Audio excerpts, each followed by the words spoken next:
आज मनोकामना से संबंधित बात करें क्या? कैसे करें मनोकामना पूरी करने वाली पूजा? और ऐसी ही हमारे धर्म से जुड़ी हुई कुछ बहुत ही खास जानकारियां। हम आरती क्यों करते हैं? आरती के बिना कोई पूजा पूर्ण नहीं होती। और आरती में क्या प्रमुख है? दीपक। तो दीपक क्यों? दरअसल अग्नि शरीर की रचना करने वाले पंच महाभूतों में से एक है। अग्नि शरीर को चलाने के लिए बेहद आवश्यक है। अग्नि के बिना शरीर सही तरीके से नहीं चल सकता। अग्नि के बिना शरीर में हानिकारक तत्व बाहर नहीं निकल पाते। अग्नि के बिना शरीर में भोजन का पचना संभव नहीं है। यही कारण है कि अग्नि को पूजा में शरीर की पवित्रता का सूचक मानते हुए आवश्यक माना गया है और इसीलिए हम आरती करते हैं, आरती लेते हैं। आरती कभी कीजिए मन से। आरती करने में मजा बहुत आता है। आरती करने में बड़ा आनंद आता है। आरती लेने में भी बहुत आनंद आता है और साथ ही साथ आप सौभाग्य भी प्राप्त करते हैं। ऐसी ही एक चीज मैं आपसे और निवेदन करना चाहूंगा कि यदि हो सके तो पूजा सर ढककर करें, क्योंकि सर ढकना इज्जत देने का प्रतीक है और साथ ही पूजा करने के कारण उत्पन्न होने वाली ऊर्जा को भी सहस्त्रार में यहाँ पर स्थित करने के लिए सर ढक लेना आवश्यक माना जाता है। खास तौर से यदि आपका कोई तिलक कर रहा हो तो उस वक्त, या कोई आपको अपनी शक्ति दे रहा हो उस वक्त, यदि आप अपने गुरु से आशीर्वाद ले रहे हो उस वक्त, या आप जिस वक्त किसी पूजा विशेष में बैठ रहे हो उस वक्त सर थोड़ा सा ज़रूर ढक लीजिएगा। इस तरीके से ही करना। यदि आपके पास रुमाल पल्लू आदि नहीं है तो ये अच्छा रहता है। एक चीज़ बच्चों खास तौर से आप सुनो, पूजा के किसी भी कार्य में तर्जनी का इस्तेमाल नहीं करना चाहिए। तिलक लगाने में भी हमेशा अनामिका, रिंग फिंगर का ही इस्तेमाल करना चाहिए, और या आप अंगूठे का इस्तेमाल कर सकते हैं, लेकिन तर्जनी से तिलक कभी नहीं होता है। और ना ही पूजा में कोई आहुति देते वक्त तर्जनी का इस्तेमाल होता है, ना ही माला फेरने में तर्जनी का इस्तेमाल होता है। ना ही कोशिश कीजिए प्रसाद देने में भी तर्जनी का इस्तेमाल ना करना पड़े तो अच्छा रहता है। धागा कलाई में मौली बांधने में भी ये नवद्दो बलि राजा आदि कहते हुए जब हम धागा बांधते हैं तो तर्जनी का इस्तेमाल यदि ना करें तो अच्छा, तो भी गांठ बांधने में करना पड़ेगा, लेकिन जहाँ तक हो ना करें तो अच्छा है। हाँ, शक्तिपात में तर्जनी का, हथेली का प्रयोग होता है। कैसे होता है ये नहीं बताऊंगा, लेकिन तर्जनी का इस्तेमाल सामान्य पूजा में नहीं होगा, यज्ञ हवन में, माला फेरने में नहीं होगा। आज से ध्यान रखिएगा।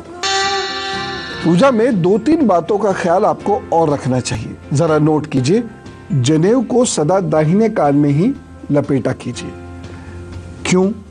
दाहिना कान शुद्धता की निशानी है। दाहिने कान को रगड़ने से शरीर का शुक्र बहुत अच्छा होता है तथा मूत्र विकार या काम विकार भी दाहिने कान को रगड़ने से या पकड़ने से दूर होते हैं।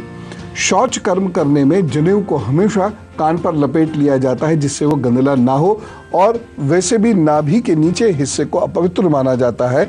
अतः शौच के समय सभी वस्त्र आदि और जनेऊ नाभि से ऊपर रख लिए जाते हैं और उसको इस तरीके से कान में लपेट लिया जाता है जिससे वह नीचे ना गिरे। यह शुद्धता, पवित्रता की निशानी भी है और साथ ही साथ यह आपको ठीक करता है, दुरुस्त करता है। कुछ एक और ऐसे नियम होते हैं जो जिंदगी में उतारना बहुत आवश्यक है।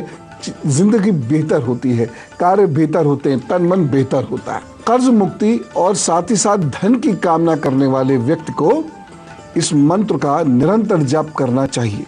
ये मंत्र है जो भी मैं बताने जा रहा हूँ, इसके 1.25 लाख मंत्र आपको करने ही हैं।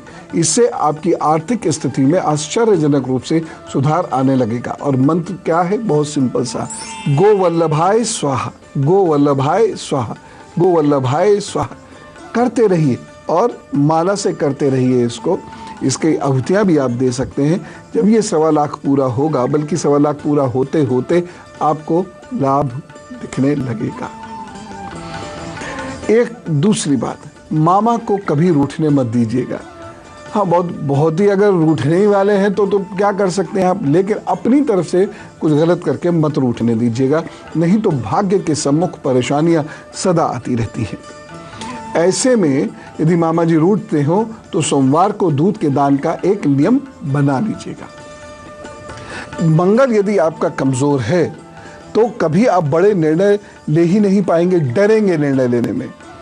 ऐसे में ध्यान करिए, ध्यान करने से आपकी मानसिक शक्ति बढ़ने लगेगी और आप बड़े निर्णय लेने लगेंगे। और बड़े निर्णय लेना ही काफ़ी नहीं है, उन पर टिकना भी बहुत आवश्यक है, और वह आप टिकने भी लगेंगे। क्योंकि यदि आप सही समय पर निर्णय नहीं लेते हैं या अपने निर्णय पर टिक कर कार्य नहीं करते हैं तो जीवन में बहुत सफलता आपको नहीं मिलती है। तो आपके आगे आने वाले 12 महीने तो भाई अच्छे हैं। खास तौर से अप्रैल का महीना अच्छा है, अगस्त का महीना अच्छा है, नवंबर का महीना अच्छा है, जनवरी 2017 का महीना अच्छा है। तो ये जो आगे आने वाले 12 महीने हैं ये आपके हैं अच्छे। बहुत मेहनत तो ज़रूर करनी पड़ेगी लेकिन लाभ होगा। बस रोग ना पकड़ जाए और सेवकों की ओर से या जूनियर्स की ओर से कोई प्रॉब्लम ना हो जाए, इस बात का बहुत ख्याल रखना होगा। उपाय करेंगे तो प्रॉब्लम नहीं होगी। उपाय के तौर पर आपने एक चीज़ ये करनी है, हर मंगलवार और शनिवार को कोई मिठाई या तिल ये ज़रूर लोगों में बांट दिया कीजिएगा, लाभ होगा। दूसरी चीज़, महीने में एक दिन अमावस्या वाले दिन आपको कुष्ठ रोगियों का भोजन अवश्य निकाल कर उन्हें देना है। यह उपाय ज़रूर कर लें तो वो आपको ज़रूर सुख देंगे। आगे आने वाले 12 महीने तरक्की के हैं। Wish you all the best. Satyadeep ji से बात करते हैं, कोलकाता से साथ है। राम राम। नमस्ते गुरु जी। जी गुरु जी, मैं बहुत परेशान हूँ गुरु जी। क्या है आपकी date of birth? Date of birth 12/10/1981। 12/10/81, ये सही है ना डेट ऑफ बर्थ? हाँ हाँ, 12/10/81। टाइम? टाइम है 4:28 AM सुबह। और birth place? Birth place Kancharapara. हाँ, कांचरापाड़ा। ये जी। हाँ गुरु जी, मेरी मम्मी पापा तो पिछले 5-7 सालों से बीमार चल रहे हैं। डॉक्टर बोल रहा है वो नहीं होंगे और प्रॉब्लम है, मैं तो कर नहीं पा रहा हूँ काम धाम, और मेरा दुकान का किराए पे दिया हुआ है और दुकानदार दुकान को बेचना चाहता है। मैं बोल रहा हूँ कि पैसा लेके आप दे दीजिए, हमको दे दीजिए। वो देना नहीं चाहता, वो दूसरों को बेचना चाहता है ज्यादा दाम। जी देखिए, परेशानियों से तो आप 2018 में फ्री होंगे, ठीक है। 2018 से आपकी किस्मत ज़्यादा साथ देगी। लेकिन यदि आप शिव जी का, जो आपके इष्ट भी हैं, शिव जी का नियमित रूप से जप करना शुरू करें, ओम नमः शिवाय, शिवाय नमः ओम, यह पूरा एक मंत्र बनता है।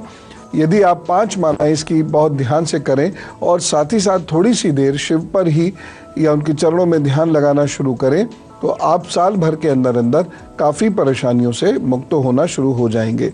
इसके रिजल्ट जल्दी भी मिल जाएंगे आपको।